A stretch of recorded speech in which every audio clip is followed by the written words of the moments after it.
Olá, tudo bem? Estou de volta para continuar aquela primeira aula, lembra? Então, hoje eu vou continuar aquele assunto e apresentar a patrística. Acho que você já ouviu falar, sim? Se não ouviu, vamos lá que eu vou te contar algumas coisas sobre esses pais da igreja. Vamos lá. Após Cristo vir ao mundo e deixar a boa nova a todos, ele deixou também aos seus discípulos o encargo de continuar na transmissão dessa nova mensagem.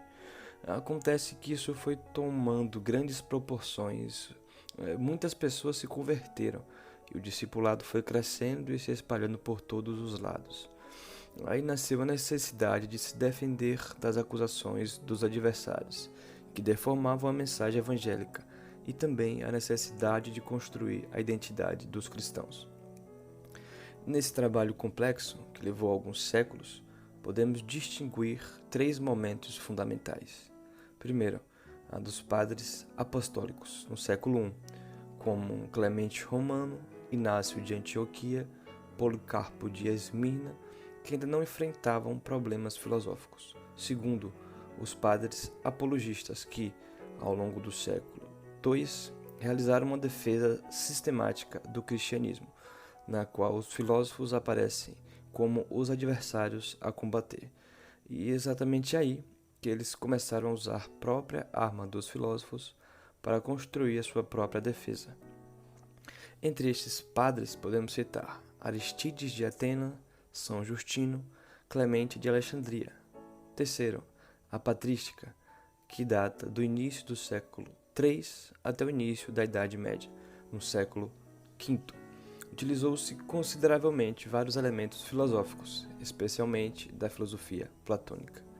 Pronto, distinguimos esses três momentos. Podemos dizer, portanto, que padres da igreja são todos aqueles homens que contribuíram de modo determinante na construção do edifício doutrinário do cristianismo.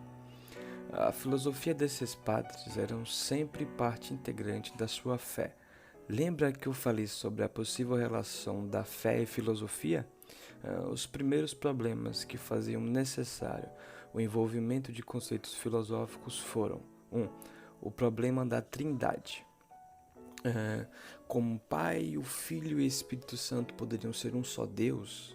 2. O problema da encarnação. Como Deus pode encarnar em um homem e se deixar de ser Deus? Isto é, verdadeiro Deus, verdadeiro homem. 3. O problema da relação entre liberdade e graça. 4. O problema das relações entre fé e razão. Um desses primeiros problemas que foi iniciada a filosofia cristã.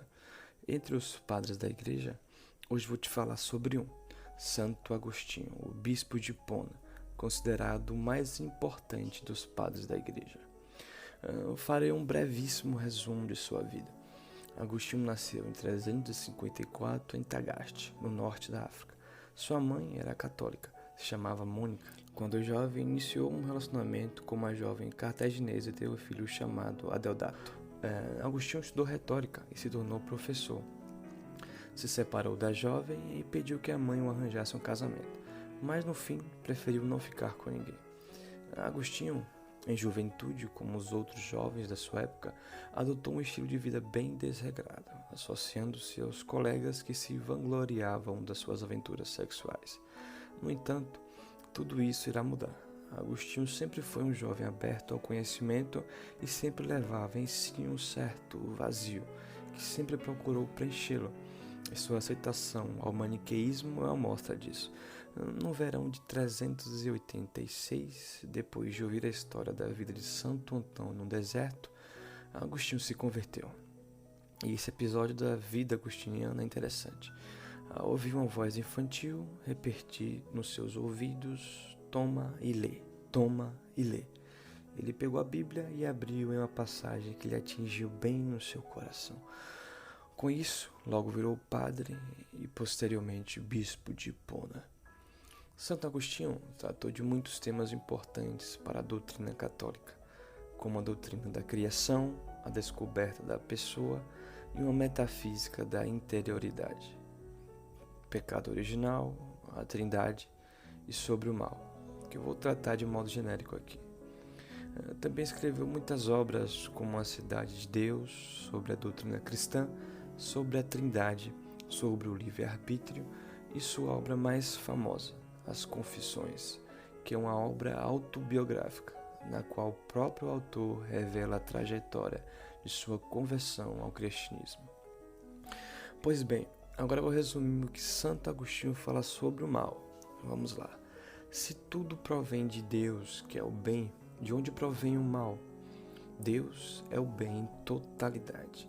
Nada nele é mal e tudo o que ele faz é bom.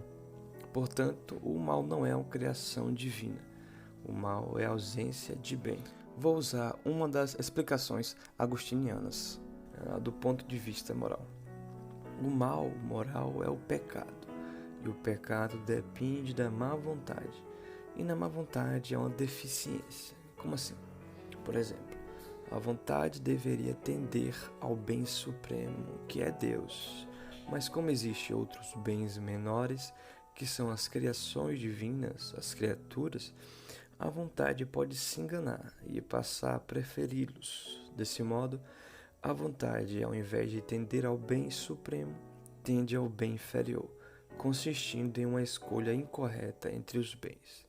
É aí que ela se torna deficiente. Nesse sentido, quando escolhemos algo com um grau menor de bem, nos afastamos do bem supremo, de modo que nos esvaziamos dele, exatamente o esvaziamento do bem, que é o mal. Pois bem, gostou desse assunto? Na próxima aula vamos falar sobre a escolástica e São Tomás de Aquino. Espero vocês. Até mais.